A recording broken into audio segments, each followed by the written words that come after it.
This occurred to me as I was rushing around. My father has got Fox on because OAN has been removed. Now, even Newsmax is being targeted. Now, Newsmax is a watered down version of OAN, really watered down. And now DirecTV is about to remove Newsmax. I mean, they don't want people to know anything.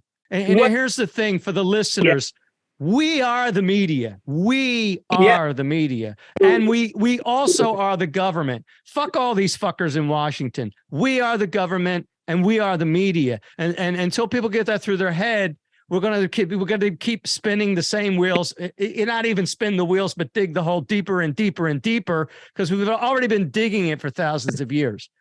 But anyway, he's got Fox on. Okay. But they do report on the border catastrophe, because at least they are right leaning, whatever that means. But, you know, it's more a conservative slant. What they do with this media is they play both sides of the coin. That's what they do. Yeah. They pit one side against the other, but at least they are reporting. Mark, it's both sides of the dialectic. It's just one, you know, it's left wing, right wing, same bird. You know, you're just getting the, you know. Yeah, but anyway. at least you're going to get something. I'd rather fly on the right side of the bird than the left side for whatever reason. I mean, at least you're going to get the reports of the fentanyl coming across the border, because the fentanyl busts, they're just reporting on a fentanyl bust, and there was a tunnel going underneath where they were bringing this fentanyl across the border. But all of this is part, you know, it kind of became very clear to me. I think I've been thinking about this anyway, but all of these things are aspects of a direct attack on America. I have a friend who's in Japan right now, and none of this is going on in Japan. And the reason for that is clear. And it states it right in Coleman's book, The Committee of 300, that they want most of the population to be Chinese and Japanese, because they are more used to following orders.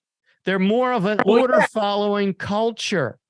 But now you could see the Chinese, or even the Chinese are getting fed up. I mean, even the Chinese are rising up, because, you know, China is so oppressive. You know, any human being that has even a modicum of light shining to the surface will say, enough of this, right?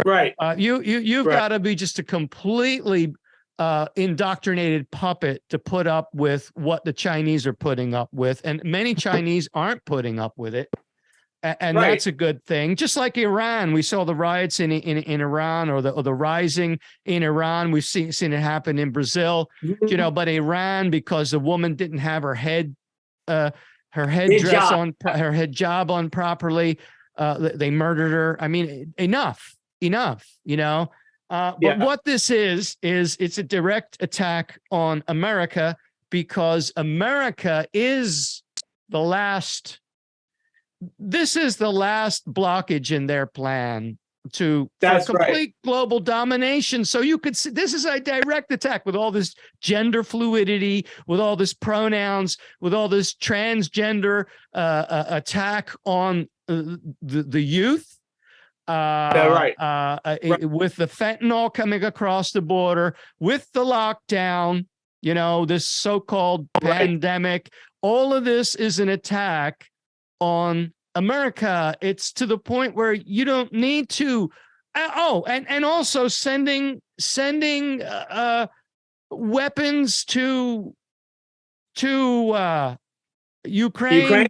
Basically, I mean, whether or not it gets kinetic, it may get to the point where the country is so weakened. I mean, China may just come in and clean up, but whether they do or not, the country is being taken down. It's being attacked, put it that way.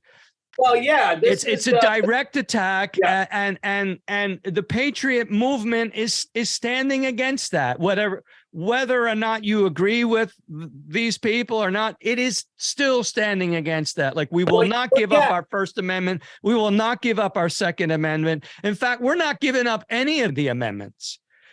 But every amendment has been violated with that pandemic, except for the Second Amendment. They didn't get there yet, but they are working on it. Working on it.